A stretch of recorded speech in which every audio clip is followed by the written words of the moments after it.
Good evening and welcome to the Holy Spirit's Blog Talk Radio Show. I'm your host, Minister G.L. Hart, and I thank you all for tuning in. We have a wonderful show for you this evening coming to you. And before we begin, we want to really send out our condolences of the young brother who was slain over the weekend, Brother Mike Brown and his entire family. And also to all the other young men and women who were murdered over the weekend by the police. And also to our brothers and sisters who were murdered just in general from black on black crime. Because we do know that we do have an issue dealing with black on black crime, and we must address that as well.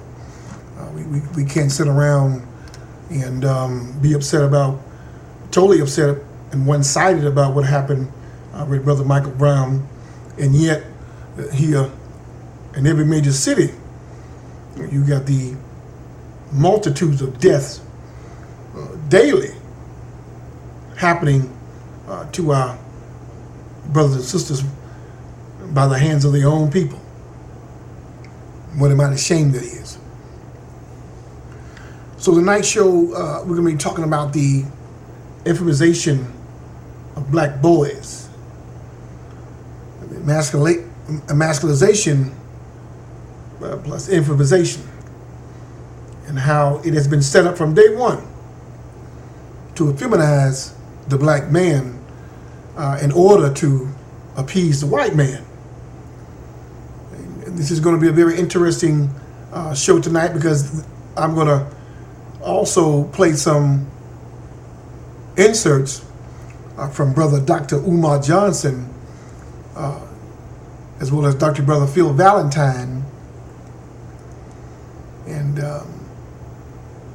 some other psychologists as well throughout the show, dealing with this issue, man. I mean, it is serious. This is serious, and the fact that we as a people don't understand it, simply do not understand this countering the conspiracy to destroy black boys, and either have them effeminized or locked up, and in worst case scenario, murdered. This has been a plot by society since the beginning of slavery, because most men fear the black man because of the strength that the black man has, and not only that, because he is the original man, whether you want to believe that or not. So I'm going to play this wonderful insert. I'm going to let you hear a bit of it. It was a interview that Brother Dr. Umar Johnson, he is a world-renowned clinical psychologist. He's worldwide. People. He travels all over the world, dealing with issues, dealing with all kids, but particularly African American boys, and as well as our young black girls as well. He also did a series on the masculinity of our of young girls, of how they are becoming more masculine as well. So I'm going to play this quick insert, because I have a lot of ground to cover tonight. But I want to play this thing for you real quick by Dr. Umar Johnson, and it's titled "The Conspiracy to Destroy Black Boys, Part 1." And I'm going to play a little bit for you, and then I'm going to go to a quick commercial break. Boy, I'm tongue-tied today. And then we're going to come back and dive into this a little deeper on how not only destruction, but they're trying to get them through so many avenues, education and economics. But again, here's this wonderful insert by Brother Dr. Umar Johnson in more depth detail dealing with this issue. Oppression to really deal with the black male problem that they have here in America. Miseducation has three primary components. Number one, to teach the black boy to hate himself. Number two, to teach the black boy to love white people. And number 3, to effeminize and, if possible, homosexualize the black boy. Those are the 3 main goals of education: teaching of self-hate, teaching of white love, and to effeminize or homosexualize the black male, which means to break his spirit. And one of the reasons why so many of our boys drop out of school is because the way they are treated. I always say there's no such thing as a black male dropout rate. There's only a black male push-out rate. Our boys are pushed out of school by the treatment they get from a predominant female teacher base and a predominantly white female teacher base. You have to understand, public education is the coming together of middle-class white women and poor black boys. Middle-class white women and poor black boys. 2 populations that this society, for most of its history, have tried to keep apart. So a white woman generally has a fear and a contempt for the black male. How can you teach someone if you fear him or hate him or is not safe in his company? So if we want to improve the education of black boys, then they're going to have to be taught by black men. Because all that self-hate, man, is ridiculous that we got out of here. Exactly. There's basically 4 types of schools you can have.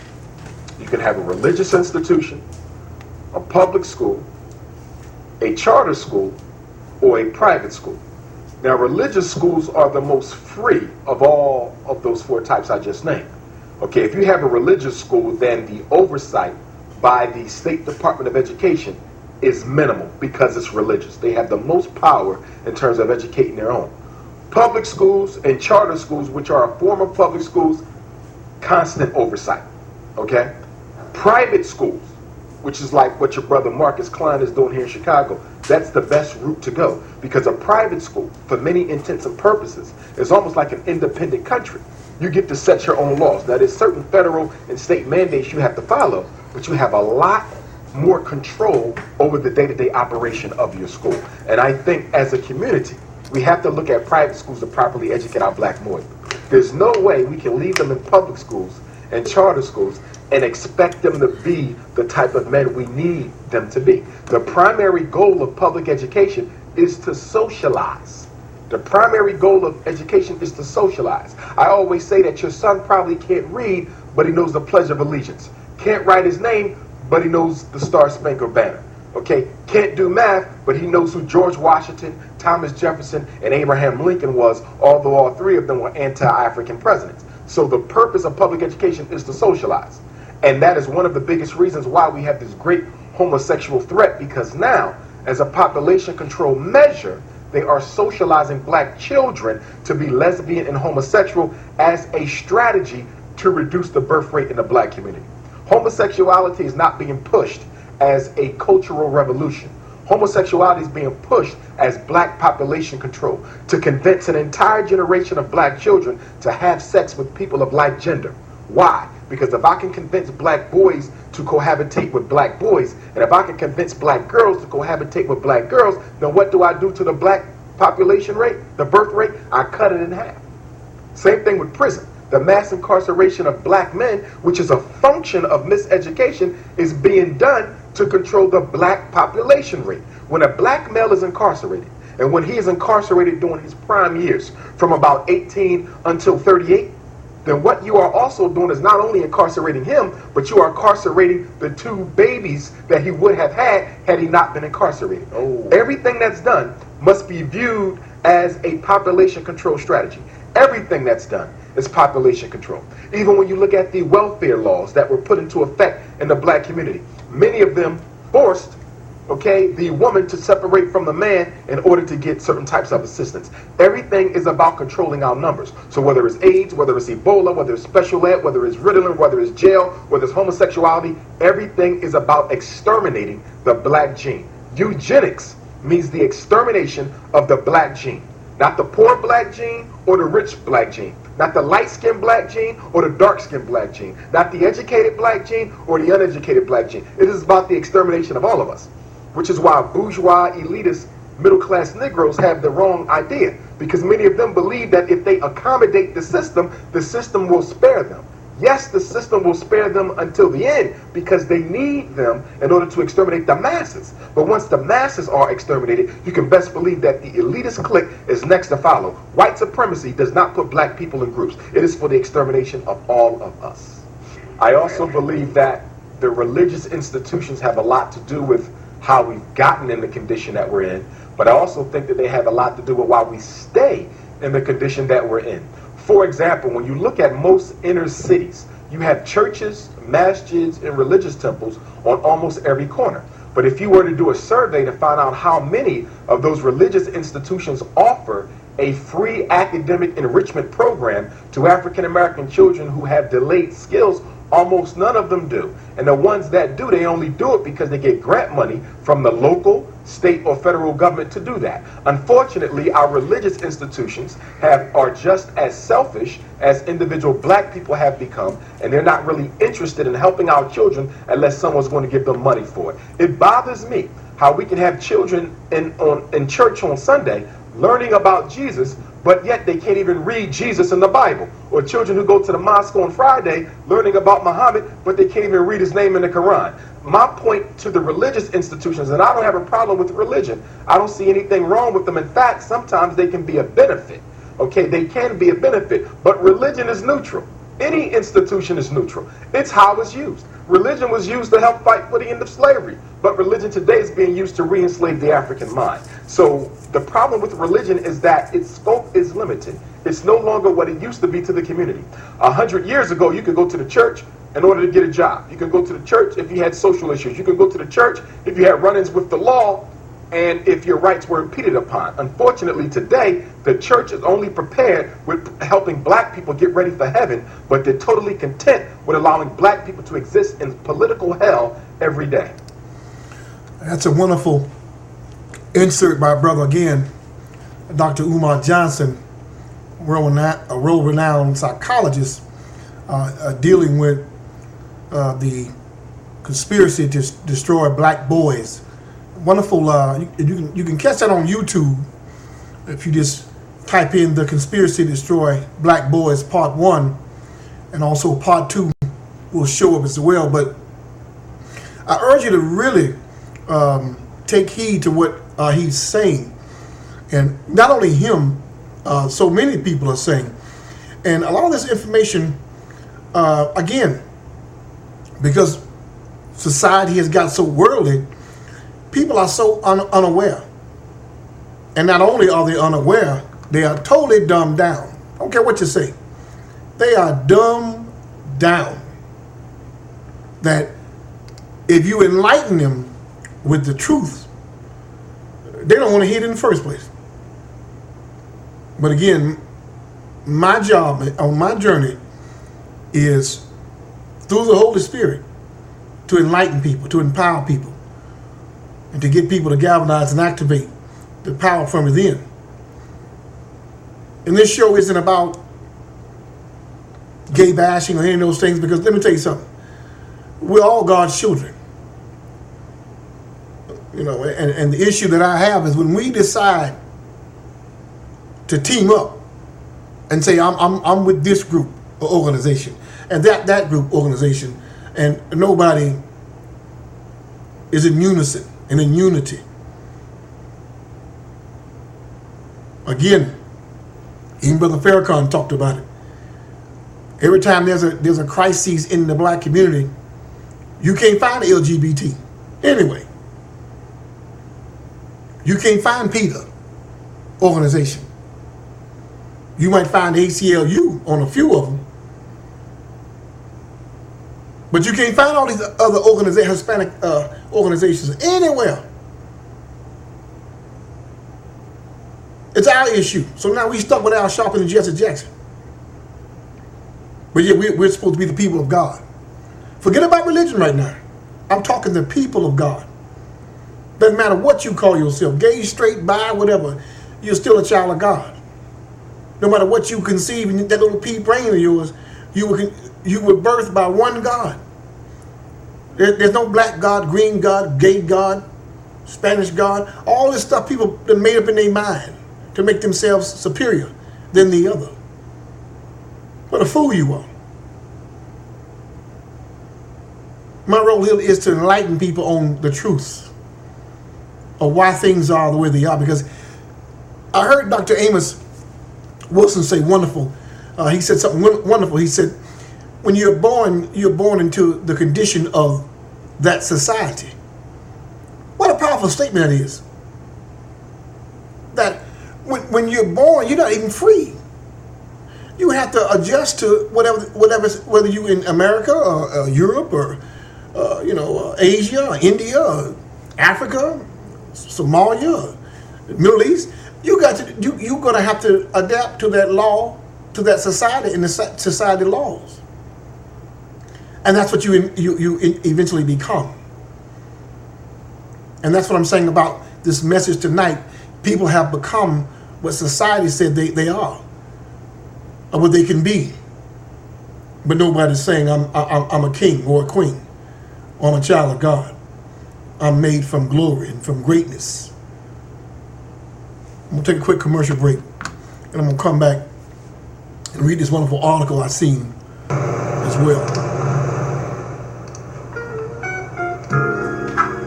Hi there, and I want to share with you this wonderful new home decor store that has the city of Metro Atlanta beaming with excitement.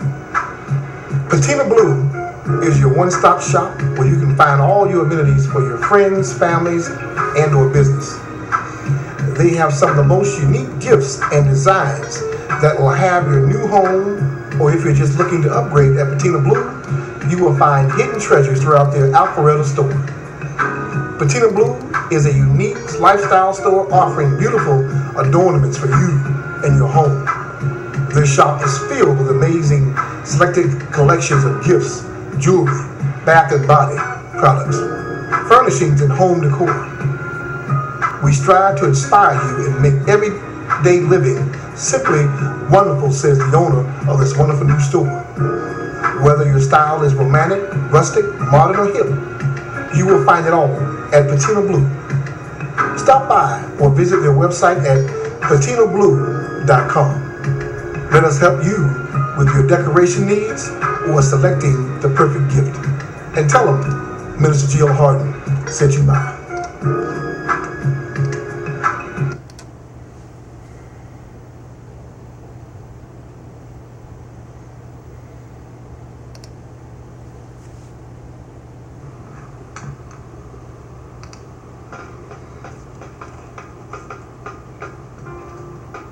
Listen, I just ran into a fabulous spirit on yesterday.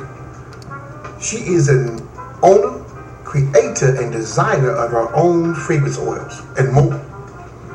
Natalie J and her company, Natalie J Naturals, has turned the lives of many of her clients around by sharing her God-given gift that keeps on giving. Her premium handcrafted hair care products came about when she was unable to find anything on the market to suit her needs as a black woman. Well, she sat back, meditated, researched the market, and created this wonderful product for women's natural hair. But she didn't stop there. She went back to work and began working on a new line of fragrances oil that will beat any department store that's merely stealing your dollars out of your community. At Natalie J Naturals, not only does she has the latest fragrance and oils, but at Natalie J Naturals, they will meet you and create a fragrance that suits your style. Now that's God, I tell you. Where can you go and get a personal fragrance smell that is named after yourself? Well, I did, and I am a #1 client today. Give her a call at area code 615-785-5609 today. You can also shoot her an email at natjack25@gmail.com. That's natjack25@gmail.com. And also check her latest products, in which she has remarkable new products she is working on her Facebook page at facebook.com/Natalie J Naturals. And get this, my beloveds, she delivers. How awesome is that?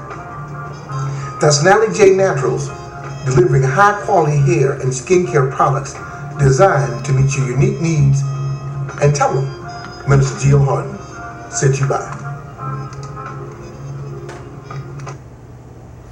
All right, we're back. And again, we're talking about the infamization of black boys. And again, I didn't want to come on here and give you a show dealing with just my own personal opinion. Because truth be told, I really don't have an opinion. I've learned in my years of growth, spiritual growth, that we don't have time for nitpicking.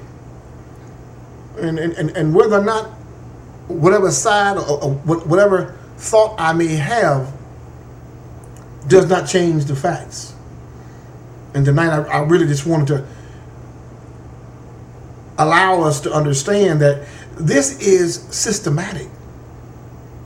This killing of black boys, the thing that you saw with Michael Brown, Trayvon Martin, way back at Emmett Till. This has been going on for years. I'm talking years, decades, centuries. Black man has always been an endangered species. So how do you get rid of them? You dumb them down. You effeminize them. You got grown men on jobs having to be really soft-spoken and gentle, so not to intimidate their bosses. And that's not my fault that you allow your ancestors have done so much evil in the world that I got to make you feel comfortable by looking like a lame duck. No, because if you are a child of God, I don't care what color you are. When you are a child of God, you walk in excellence. And yet this society has decided, through education primarily, to just strip a man of knowledge, of economics, of self-worth. So now he didn't know who he are. Being raised by a woman. So now he thinks he's a woman. There's no man in the house, no role model to teach a young boy how to be a man. And everything on TV is geared towards vulgarity. It's amazing how you got all these shows with black women, and they love to come to Atlanta to start shows because they know if you want to find a fool and make some money, come to Atlanta. They got them. That's what they're really saying. So I'm gonna play another clip real quick. Then I'm gonna come back and read a few articles dealing with this, and even one talking about how a lot of folk don't know that in slavery, the masters were raping. They were obsessed with these men, the masculine of black men. They'd never seen anything of that statue, and these men were turned on. It was erotic to these white masters to see this big buck. That he wanted some of that too. I find it amazing that we even call coon, nigga, everything else animal. As the police officer, I forgot his name, who shot Mike Brown, his wife, tweeted something about we animals. But yet them same white men couldn't wait to lay up with that animal, male or female. And you got to understand, people, this is a spirit. It's a demonic spirit that flows. People don't understand the power of energy and sins of the Father. Be mindful, people.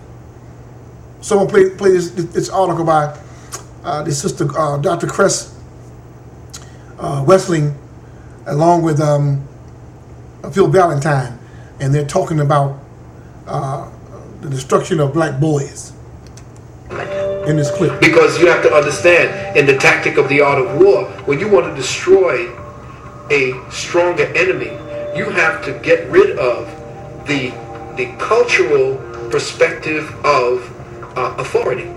So what do? You have to destroy the man. in the society. And that's exactly what they did. I talk about this in my book. You have to destroy the masculine principle, which is the head of the family. That's part of it. The other part is to get rid of the environment and the ways and means for the head or the authority of that family to become and stay the authority and the head of that family. And that is to be the provider and the protector. Take away his means of providing. Take away his means of protecting his family. And he no longer has any rights or any kind of power. So when you have done that, you have now undermined the glue that keeps a family together. Men don't have to be men anymore. So what's the best thing to do? Since you're giving so many favors to women, I might as well be a woman. If whites are involved in their genetic survival and they are threatened by black male masculinity, then it will occur, I have to reduce his masculinity. Yeah, we just recently had the president at Morehouse have to say the male students cannot wear high heel shoes and dresses and carry purses. So something is happening, again, within the total context of a system of racism, white supremacy. Neely Fuller, who wrote the textbook for victims of racism a number of years ago, in the late mid-70s, he used to say in the system, because he was the first person to talk about racism as a system, and he said that as the system of racism, white supremacy moves on, the system is going to have black men wearing dresses. Now, to hear that in the 70s, people said, oh, this is way out. And here we are. You see, there's some black pediatricians who are saying we are developing epidemic levels of the effeminization of young black males. Well, I say the pants sagging down is just subconscious invitation for homosexuality. You see, it's revealing the buttocks. See, so the pants are getting lower and lower and lower. The next step is to step out of the pants altogether. And so you step out of the pants, you're going to put on a dress. The effeminization is an essential ingredient of white genetic survival, and the only thing that can prevent it is black people becoming conscious or becoming determined that this is not going to happen to them, because if the black men are destroyed, then the black people are gone, and we have a state of genocide. That's like when I see that they put every black man in the movies in a dress at some point in their career, I'll be connecting them down like, wow, these brothers gotta wear a dress. This happened to me. I'm doing a movie with Martin. Yeah. The movie's going good. So I walk in a trailer. I'm like, man, this must be the wrong trailer because there's a dress in here. They come in. The writer comes in. I think he's the writer. He's like, Dave, listen, we got this hilarious scene where Martin's sneaking out of jail. So he disguises you as a prostitute. And he put this dress on. And, what? The prostitute? Nah, I'm not doing that. I don't feel comfortable with that. That should have been in the discussion. What? You don't feel comfortable with it? I mean, it's a hilarious bit. All the greats have done it. So, well, if all the greats have done it, it's kind of hacky, right? You're right. So why don't we just not do it? Because I don't feel comfortable wearing a dress. Oh, come on, Dave. Listen, we got it all set up. We're supposed to shoot. Every minute you waste costs this much money. You know, the pressure comes in. He said, I'm not wearing no dress, man. I'm funnier than a dress. Just give me something funny to say. I don't need to wear no dress to be funny. What am I, Milton Berle? You know, we're going like this. And then finally he's like, and he leaves. And then like the director comes, Dave, it really would be great if you wear the dress. What is wrong? What is this, Brokeback Mountain in here? So then,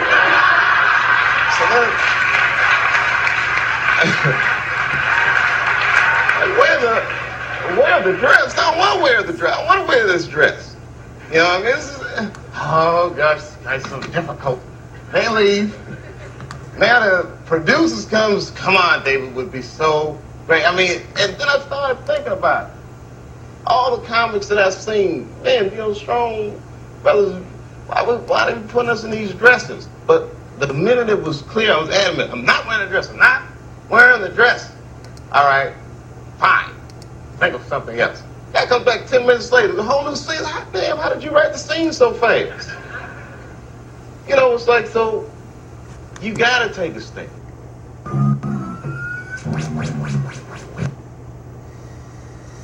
That was a wonderful insert from the movie. It's called Hidden Colors. Wonderful movie, Part 3. That was Hidden Colors Part 3. And I urge you to really purchase that wonderful. It's about 2.5 hours long. But it's a wonderful movie that deals with who we are, people. And I was so enlightened on the things that I did not know about my own people. And what a shame that is. And here I am learning about the fact that we taught Russians how to speak Russian in Russia, because initially they were speaking Spanish. But at that time it was taken over some centuries ago, thousands of years ago. It was really being occupied by the Spaniards. So they didn't even speak Russian. It was a black man that taught them how to speak Russian. And what an awesome thing that is. It's just so amazing that when you take the time to learn who you are and who you belong to, oh man, I tell you, God is awesome. It really is. I'm going to take a quick commercial break, then I'm going to come back and read this wonderful article that I read earlier in just a few minutes. So we'll take a quick break, and we're going to come back and dive into this wonderful article that deals with the Effiminazation of black boys and the conspiracy of black boys in just a few minutes.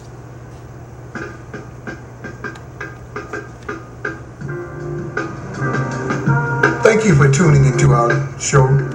We are honored to be your voice and hearing the latest and most accurate news.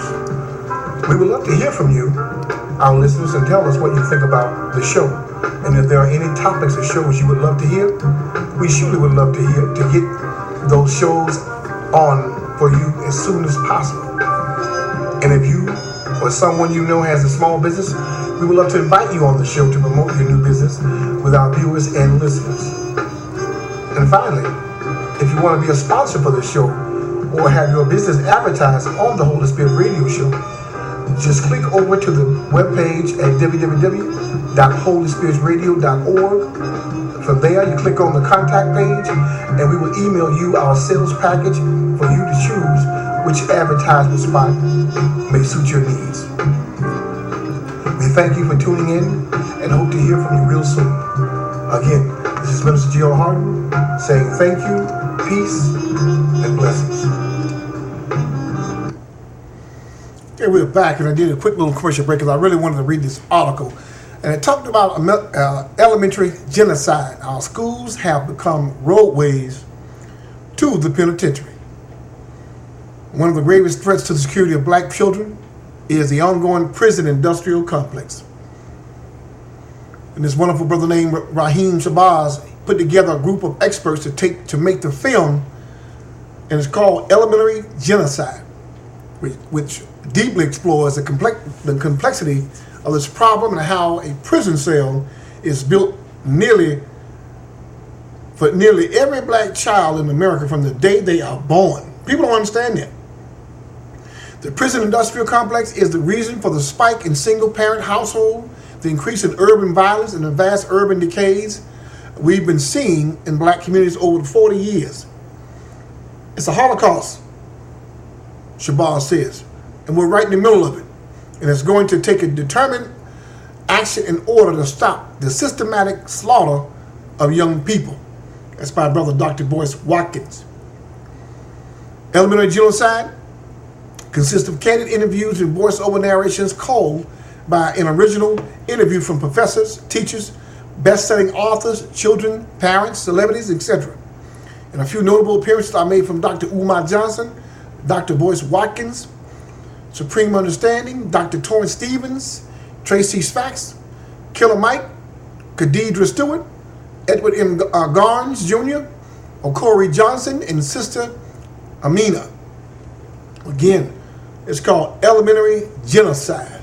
People, you got to get this stuff, and really, if you got boys, you got to get this stuff, man, and really find out what's going on. All this stuff that's going on in Chicago and St. Louis, and this stuff has been systematically set up. It's been set up. And what we've been doing for the past damn hundreds of years, we always react to something after the fact. But we have the power to keep them damn Asian and those Indians and those Arab out of our communities selling us our own shit. If we pull our dollars together, we have our own hair care store, beauty store, convenience store, or what, a gas station, all those things. You have the power to change this stuff. Instead of sitting back, letting that old dumb saying, oh, it is what it is. And then stuff like Mike Brown gets shot, and now you want to tab a city. But God has given you all the power to uplift your people and really begin to be a beacon of light for young people. I'm talking parents now. You can't sit on your ass and not do nothing until something happened. Now you want to be mad. You brought on yourself. We brought on ourselves. Because we're not active people. We loudmouth. Oh yeah, we talk crap all day long. But we ain't going to do nothing. And that's what white folks know. Yeah, they'll burn some shit up and go right back to Tupac and Jay-Z and Beyonce and all that other dumb shit. And still, Arabs going to come in those communities, buy those stores up, and you're going to buy their shit. Until you change the way you think and stop buying into all this crap with these schools, it's never going to change. The emasculation and feminization of black men, it's been going on, it's been a process for hundreds of years. It has different causes and effects that the emasculation and feminization of white males. So in this article, they break it down from a masculine black point of view. Emasculate. But what does it mean to emasculate? To make a man feel less masculine, to deprive a man of his male strength role. To make something weaker or less effective. To castrate. That's what it means to emasculate. That's what this society does to young black boys. The black man's emasculation has its roots in slavery. The role of a man as a provider, protector of his family, was taken from the black man, whose family was often torn from his arm and forever lost to him. And when you deprive a man of his freedom, you emasculate him to the fullest extent. Freedom is one of man's most coveted and cherished ideals, and the black man in America has only recently began granted his freedom. In a modern sense, the black man is emasculated by being confined to the restrictions white America has placed on him. Black men are disproportionately incarcerated, living in poverty, prone to more serious health issues, and so on. If freedom is man's most cherished possession, then bondage is the greatest enemy. Not just bondage in the physical sense, as being kept against his will, but bondage in the mental, emotional, as in not being able to escape the immaterial chains of racism, oppression, negative stereotyping. Black men continue to be shackled by these chains, as well as being physically kept in bondage. Thus, we find that many black males today have been emasculated and are unaware of what manhood is really about. In lieu of a strong example of manhood, young black males today are exposed to criminals and are undesirables and adopt their characteristics in the misguided notion that these are real men. And black masculinity has become a caricature. It is based not on providing and protecting, but on exhibiting hyper-masculine behavior so as not to appear weak. This hyper-masculine behavior is marked by extreme violence and general disregard for the consequences of one's action. We see this every single day. Shame on us. This hyper-masculinity is a relatively recent development in the black community. Before the government killed off all the positive black leaders in the 60s and 70s, Black men like Malcolm X and Martin Luther King Jr. provided other black men with positive examples of black masculinity and fatherhood. These were strong men of character who refused to bow down to the attempts to destroy black people. And when such leaders were killed, it created a vacuum, and that's when gangs and criminals became the role models for the young black males of today. Black masculinity is defined almost exclusively by physical prowess. The intellectual capabilities of black men are rarely, if ever, given any notice. The stereotype is that black men are physically capable but intellectually stunted. The black man's worth has been determined solely by his physical aggression. Thus, his manhood is determined solely by his ability to play sports or fight or engage in some other form of physicality. This is very limited view of masculinity, and in it fails to give the black man any other view of himself other than a fit body.